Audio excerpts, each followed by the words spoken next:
l'identité numérique.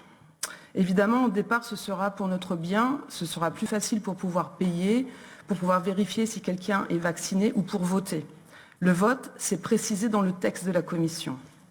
On voit bien, le toboggan est bien en train d'être mis en place. On est donc à 2 doigts de la puce électronique sous la peau. Au départ, on aura un papier avec un code QR, mais les restaurateurs, les policiers vont se fatiguer rapidement pour le contrôler. Ensuite, on aura des bornes et ce sera plus facile. Ces bornes liront votre identité ou votre statut sanitaire sur un bracelet, une montre, sur un petit objet que vous porterez dans un sac à main, sur un code tatouage ou alors, comme je l'ai dit, sous la peau et les portes s'ouvriront.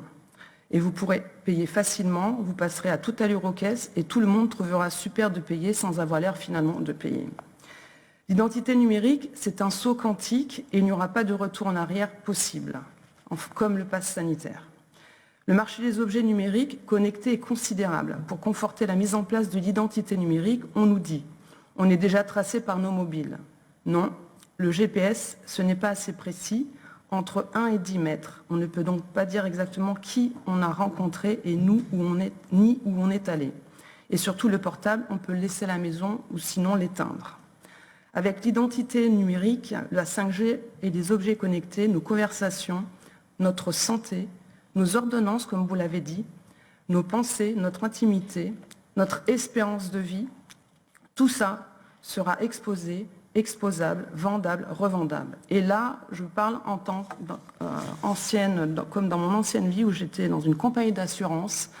Leur rêve, c'était de savoir l'espérance de vie des gens pour leur offrir une garantie adéquate. Donc, ce qui veut dire exclure des maladies.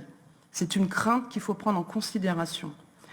D'ailleurs, la Commission utilise le mot de portefeuille d'identité numérique. Est-ce la fin de nos libertés? Ça sera vraiment un élément à prendre en compte pour ce règlement. Va-t-on vers un capitalisme de contrôle? C'est aussi notre question. Ce lundi, une commissaire de Bruxelles a interdit à tous les fonctionnaires d'utiliser dans tous ses discours et publications le mot « mesdames et messieurs » pour ne pas exclure ni rendre les personnes intersexes invisibles. C'est intéressant de noter que la Commission veut que l'identité numérique soit constante toute la vie, mais finalement pas l'identité sexuelle. Donc pour nous, des questions sur lesquelles nous irons de l'avant, ce sera en termes de souveraineté.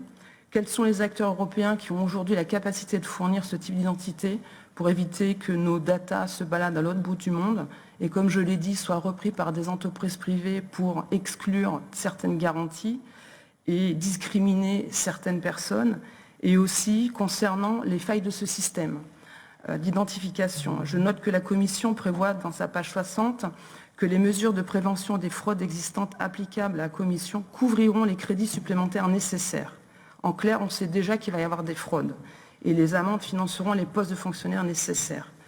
Donc pour une question plus précise, parlons-nous des grandes fuites de données personnelles récentes.